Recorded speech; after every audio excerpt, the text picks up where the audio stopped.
La Sibérie de l'Autriche. La vallée de Lungau, à 100 km au sud de Salzbourg, est la plus froide région de l'État. L'hiver dans la vallée est rude et précoce.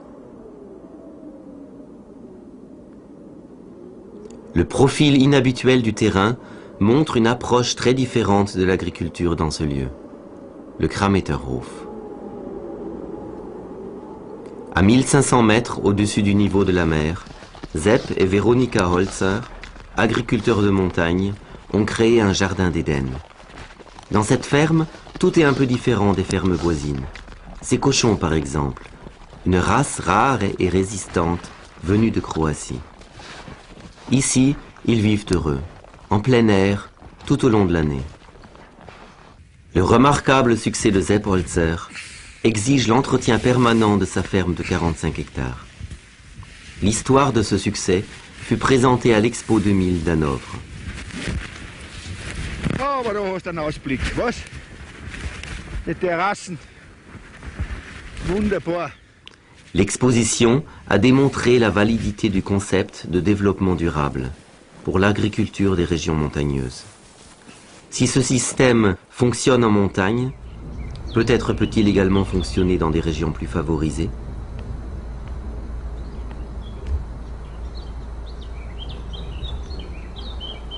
En 30 ans, le Krameterhof est devenu un symbole de ce que la permaculture peut réussir. Il démontre bien comment la communauté peut subvenir à ses besoins sans dégrader l'environnement. Depuis qu'il a commencé, Sepp Holzer a rendu désuètes toutes les règles de l'agriculture conventionnelle. Il montre l'exemple pour les agriculteurs du monde entier.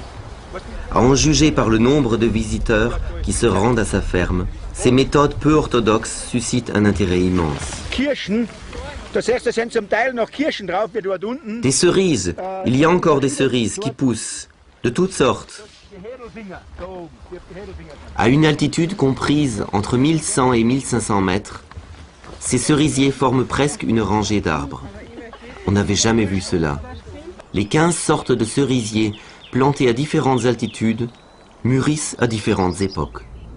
Pour le fermier, cela signifie 5 mois de récolte, de juin à septembre. Un jardin fruitier à 1500 mètres est d'une variété si étonnante.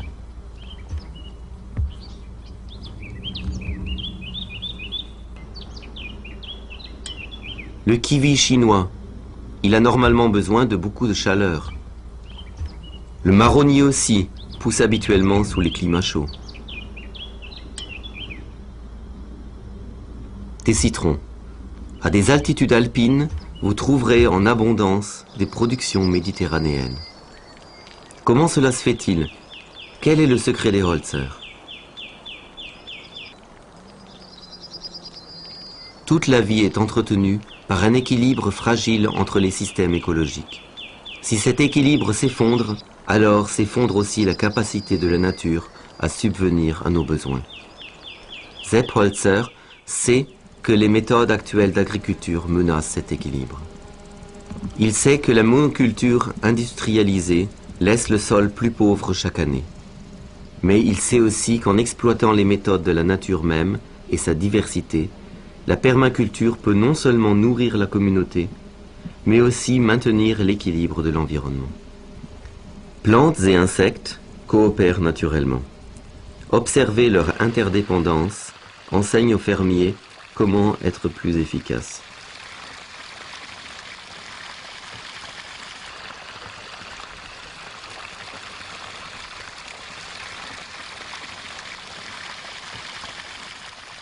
Si vous comprenez ce processus, vous comprendrez la philosophie profonde de la permaculture. Le fermier applique ses connaissances en créant des partenariats écologiques en vue de l'autosuffisance. Les besoins de tous les partenaires, les animaux, les plantes et le fermier, peuvent tous être satisfaits. Contrairement à celui de l'agriculture industrialisée d'aujourd'hui, le sol devient plus riche chaque année. Sa fertilité et son intégrité s'améliorent constamment.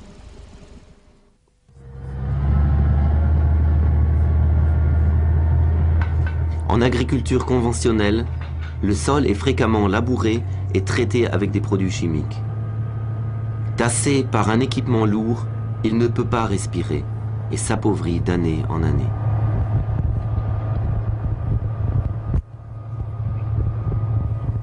La monoculture, ou culture d'une seule plante, exige des doses importantes de fertilisants et de pesticides.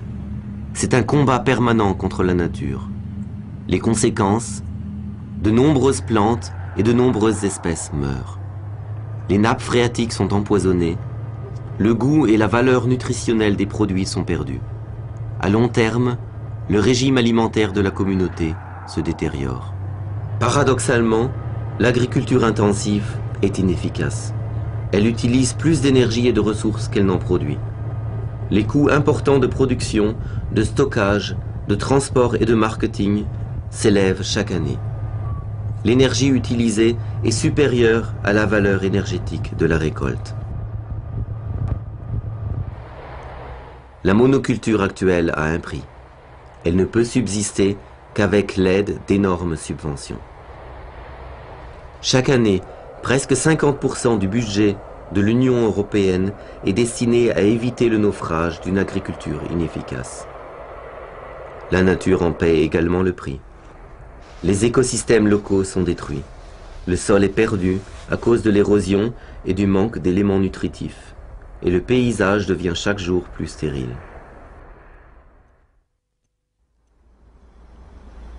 Le paysage de la vallée où habite Seppholzer est aussi un exemple de monoculture. Une forêt sans fin de sapins. Pour Holzer, le problème est que les sapins ont des racines superficielles. Ils ne peuvent pas stabiliser les versants de la vallée. Les conséquences de ce désert de sapins, comme on l'appelle, sont l'érosion du sol et les inondations dans la vallée. Des digues sont nécessaires pour empêcher le désastre.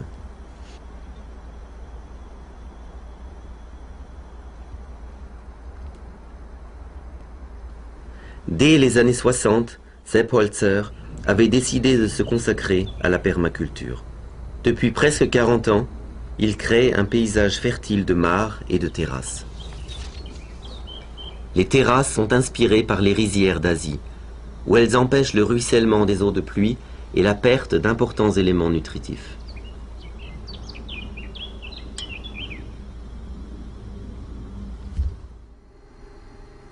Le printemps au Lungau. Sepp loue une nouvelle parcelle de terrain. 5 hectares de prairies vertes inclinées sur un versant. Il commence par faire des terrasses, l'un des rares moments où il a recours à des équipements lourds.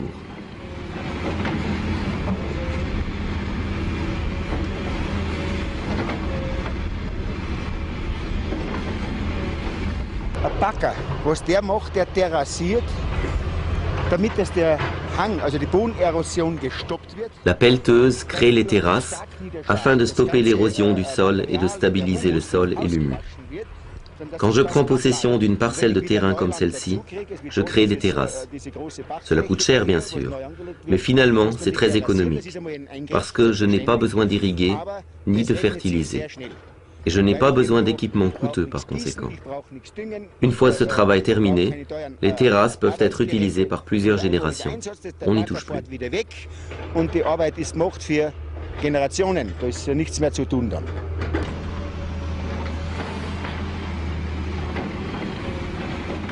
Pendant que la pelleteuse continue à créer des terrasses, la plantation d'arbres commence. Plus de 1500 arbres fruitiers seront plantés là. Une forêt d'arbres fruitiers comportant de nombreuses variétés.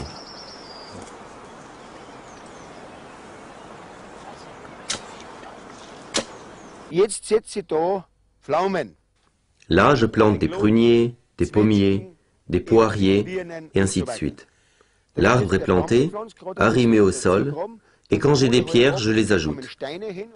Ensuite, j'ajoute le mélange de graines. C'est la chose la plus importante. Le mélange est composé de graines de légumes, des plantes associées, de fleurs sauvages, dont certaines sont très rares. Il y a environ 40 à 50 plantes différentes.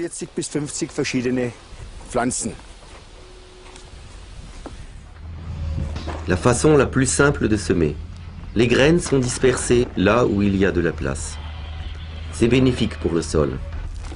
La diversité des plantes et leur réseau étendu de racines stabiliseront le terrain, ce qui empêchera l'érosion.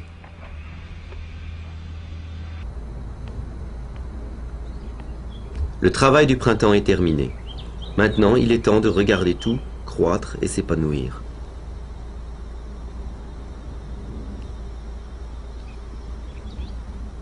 Après seulement quelques semaines, il y a des signes de croissance le long des terrasses et des sentiers. Depuis plus de 30 ans, les Holzer, Sepp et son épouse Veronika, travaillent leurs terres ensemble. L'agriculture est leur raison de vivre. Chaque promenade dans la ferme est une réserve de découverte. Le moindre mètre carré fournit des récoltes. Même la laitue pousse le long des sentiers. Sepp Holzer a tout appris simplement en observant la nature. Son expérience est la seule source de connaissances en laquelle il croit.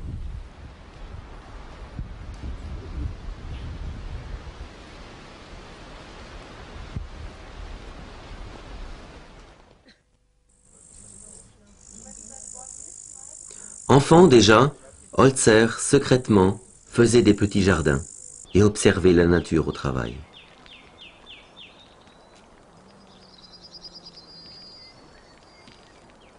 Il découvrit que plus il y a de variétés de plantes, moins il y a de parasites et plus le système est stable.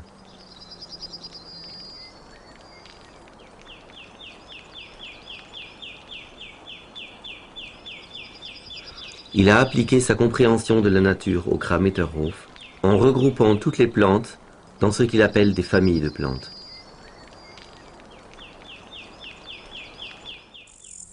Des milliers d'arbres fruitiers et de buissons à baies sont entourés de laitues, de légumes et d'une grande variété d'épices et d'herbes médicinales.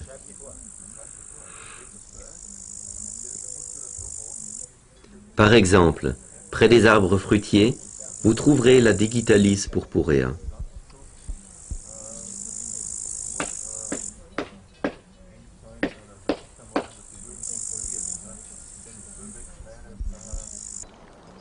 Ce chaos bigarré a une finalité. Dans une famille de plantes, les plantes s'entraident. Humidité, oxygène et éléments nutritifs. Ce que secrète une plante est pris par une autre. C'est ainsi qu'Holzer s'épargne une grande partie de travail. Les plantes se fertilisent et s'irriguent mutuellement. Si vous avez la végétation appropriée, peu importe qu'il s'agisse d'arbres fruitiers ou de légumes, vous vous apercevez que les plantes s'autorégulent merveilleusement. Vous avez besoin de plantes avec des racines profondes, moyennes et superficielles. Les plantes aux racines profondes rapportent de l'humidité et des éléments nutritifs depuis une profondeur de 3 à 4 mètres. Elles les libèrent au niveau du sol. Elles apportent de l'ombre à celles dont les racines sont superficielles, si bien que ces dernières ne s'assèchent pas. C'est un échange. Il faut écouter et observer. C'est la chose la plus importante.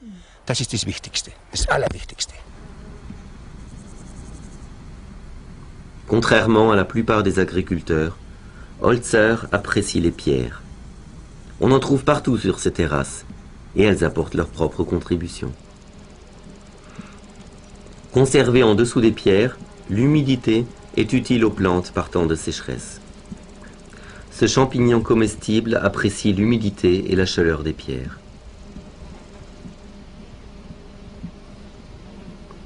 Les pierres, emmagasinant la chaleur du soleil, fonctionnent comme un chauffage central pour les plantes voisines. Regardez cette dépression rocheuse. Elle crée son propre microclimat, ce qui permet à des plantes fragiles de survivre à de hautes altitudes. À 1300 mètres, vous trouverez des plantes inattendues. Ici, des citrouilles sur un champ caillouteux. Sepp Holzer appelle ces niches rocheuses les pièges à chaleur. Il les expérimente avec des plantes qui aiment la chaleur. Ici du raisin. Grâce aux pierres, c'est possible en montagne.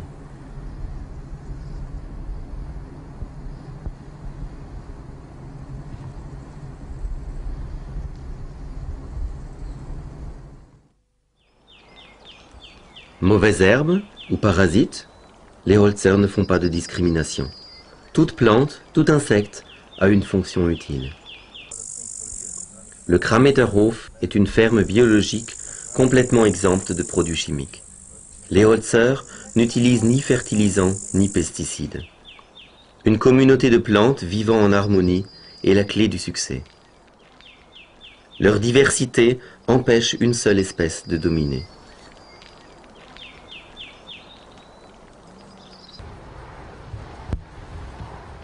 Avec l'exemple de l'acanthe, nous pouvons voir un autre principe important de la permaculture, c'est-à-dire observer si chaque espèce peut remplir plusieurs fonctions utiles et ainsi en bénéficier. L'acanthe est une plante que Holzer apprécie. Elle est utile de multiples façons. Haute de 3 mètres, elle enrichit la biomasse. Ses fleurs fournissent du nectar pour les abeilles et les abeilles apportent du miel à Holzer. Il récupère les longues tiges quand elles sont sèches.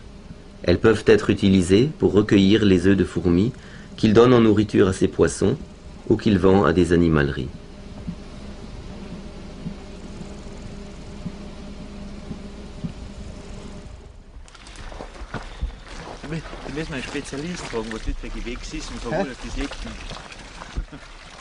Les tiges sèches sont également utiles pour le feu de bois.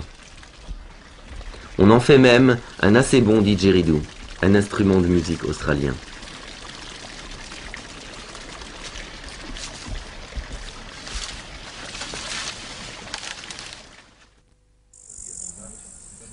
Les animaux aussi ont un rôle dans la permaculture. Holzer a observé les modes de vie des souris des champs, des lapins et des cerfs. Ils plantent leurs laitues et leurs herbes favorites afin qu'ils laissent tranquille sa production.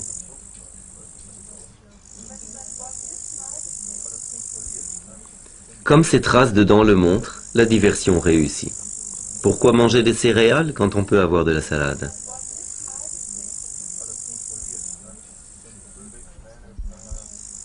Les souris des champs lui montrent leur reconnaissance en ameublissant le sol et en favorisant la propagation de ces plantes partout.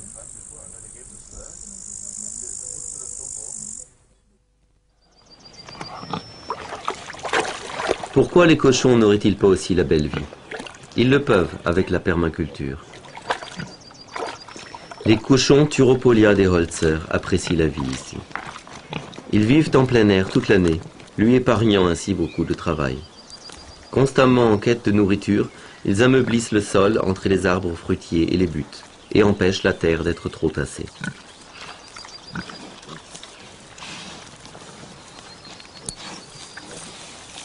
Dès qu'ils ont terminé leur travail dans un verger, ils entament le suivant. Ils n'arrêtent pas de creuser. Holzer appelle affectueusement ses cochons ses meilleurs bras droits.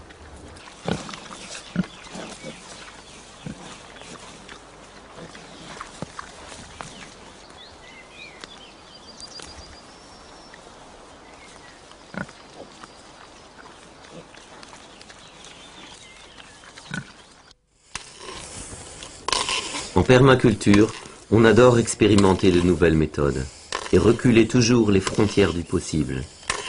Même les troncs d'arbres pourris ont un rôle à jouer. C'est là que Zepp répand des spores de champignons.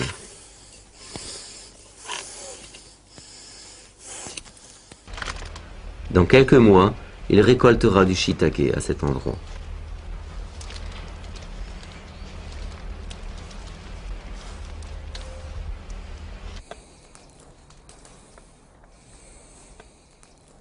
Holzer a la réputation de toujours tenter l'impossible, mais il sait qu'il peut récolter ses chanterelles dans des endroits inimaginables pour les autres agriculteurs.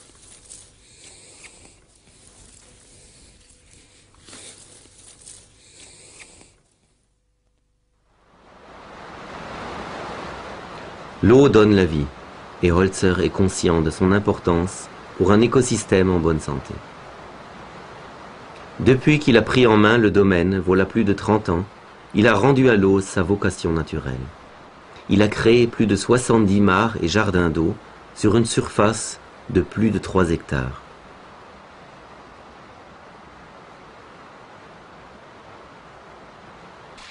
Mares, fossés et canalisations. Holzer utilise ces importantes ressources en eau de multiples façons.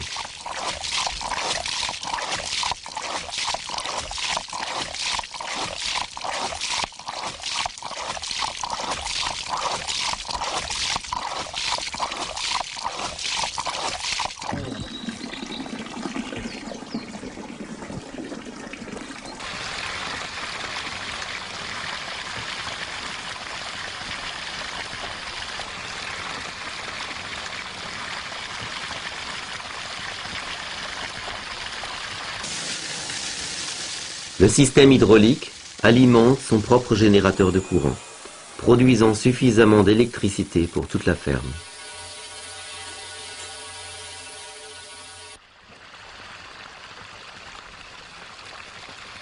Les mares et marais grouillent de vie. Un grand nombre de poissons, grenouilles, plantes aquatiques et insectes sont installés là. Holzer conçoit ces mares comme des habitats naturels, avec des racines d'arbres et des zones marécageuses. Ici, les poissons peuvent se protéger de leurs prédateurs naturels. L'équilibre entre prédateurs et proies se maintient naturellement sans intervention de Holzer.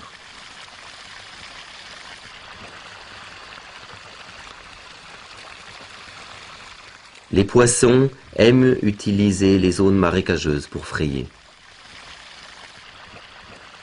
Même des poissons exotiques, comme le koi japonais, peuvent vivre à ces altitudes.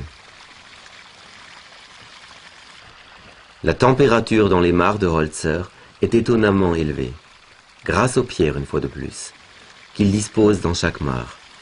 Chauffée par le soleil, elle renvoie progressivement la chaleur dans l'eau. Et l'eau chaude, les plantes aquatiques adorent ça.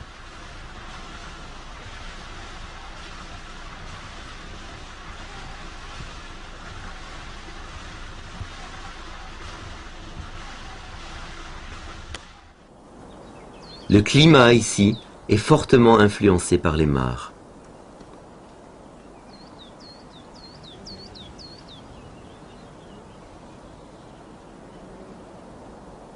Puisque les rayons du soleil se reflètent sur la surface de l'eau et se répercutent sur le versant, un microclimat unique est créé. Le piège à chaleur est mis en marche.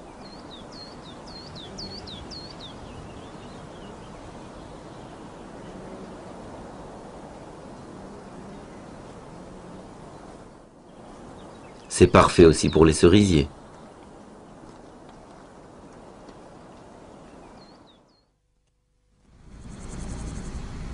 Les plates-bandes surélevées aussi ont leur propre microclimat.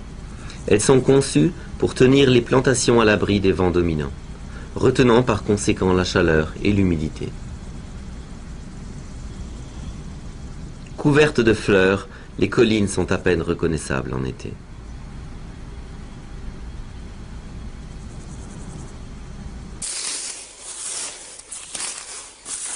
Holzer plante des variétés anciennes et résistantes de pommes de terre. Leurs graines sont difficiles à trouver. Il fait aussi pousser des pommes de terre issues de croisements aux couleurs exotiques.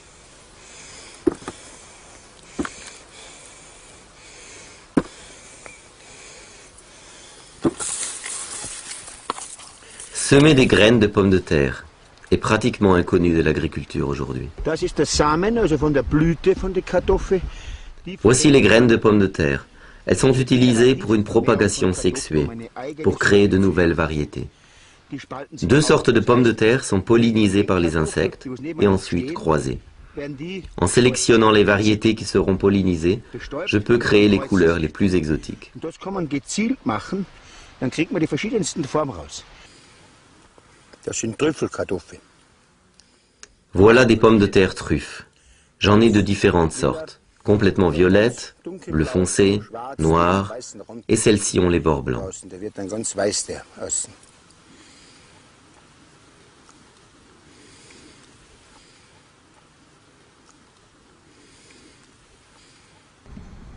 Ici, un croisement entre deux légumes, courgettes et citrouilles. Du maïs noir, une ancienne et robuste variété, autrefois denrée de base des Indiens d'Amérique. Et cette plante colorée est de l'épinard sauvage comestible.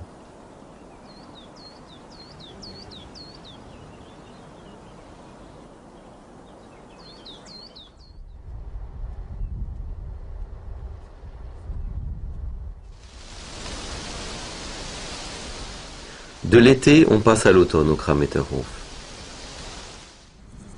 Le blé russe est mûr pour la moisson.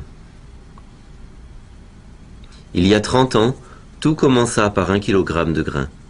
Aujourd'hui, le blé russe pousse partout dans la ferme d'Holzer, dans la forêt, sur chaque versant et même le long des sentiers. Cette famille de plantes comporte de nombreux légumes différents, tels que la laitue et la chicorée montée en fleurs. Chaque plante, à sa façon, apporte son soutien au blé. Comme par exemple celles qui servent de nourriture à la faune sauvage.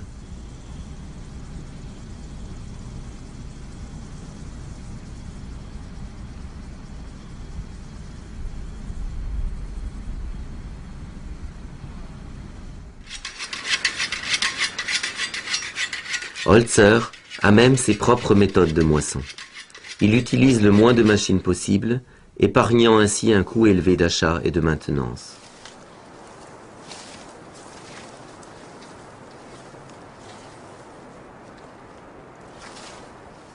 Le couple moissonne son précieux blé, traditionnellement, à la main.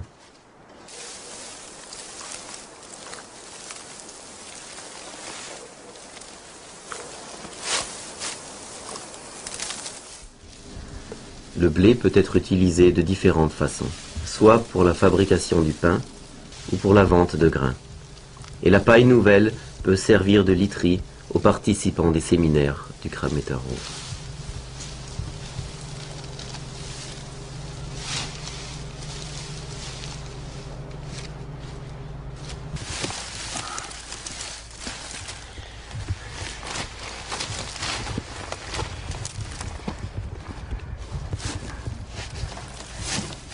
C'est pratique pour transporter les citrouilles aussi.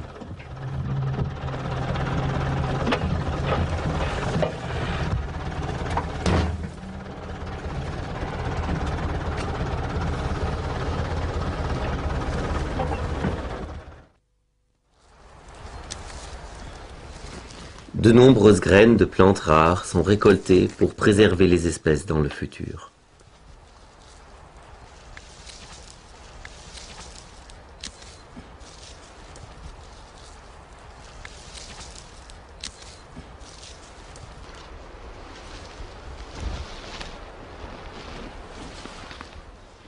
Collecter les graines fait régulièrement partie du travail saisonnier dans cette ferme.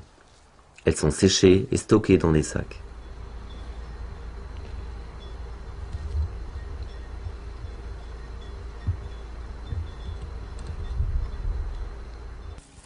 Produire ses propres semis aide Holzer à rester indépendant des gros semenciers de la filière agroalimentaire. En fait, il commercialise des semis. Des espèces rares, comme ces gentianes, sont très appréciées par ses clients.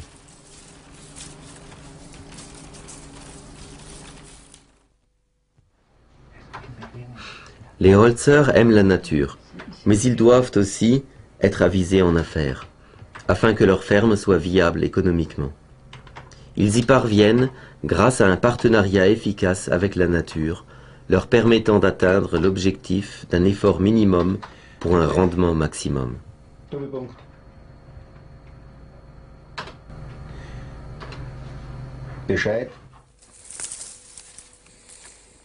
La diversité est reine en temps de récolte. De nombreuses variétés de champignons, légumes, fruits, céréales, herbes et poissons sont vendus.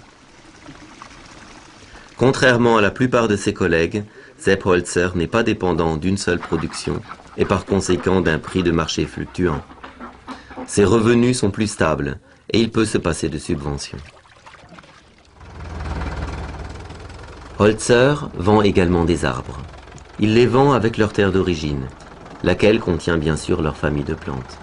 Comme ça, il peut garantir que chaque arbre poussera.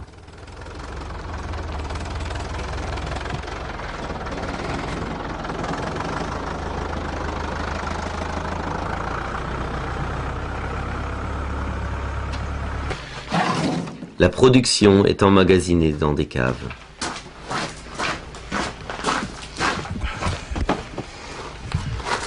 Elles sont creusées au sein des versants et offrent des températures idéales.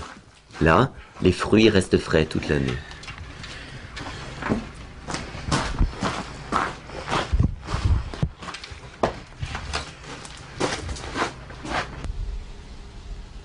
Holzer loue aussi ses 3 chalets de montagne à des gens qui aiment mener une vie simple dans la nature et manger ce qu'ils y trouvent.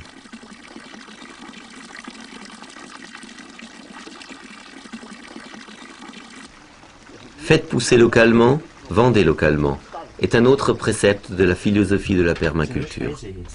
Les clients de Holzer viennent le voir personnellement. Par conséquent, les coûts de transport sont minimaux. Radis et citrouilles pour un restaurant local.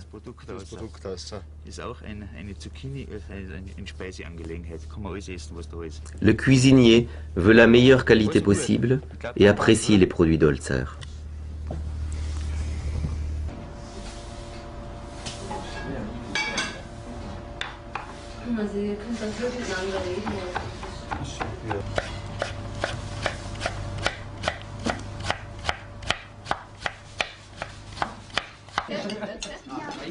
Ce soir, les clients se délectent de produits frais locaux.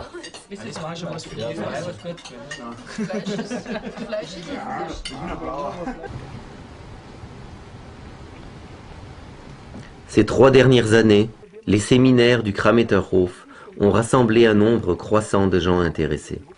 Ils apprennent des techniques agricoles traditionnelles, telles que moissonner et moudre leur blé, fabriquer leur pain et leur beurre.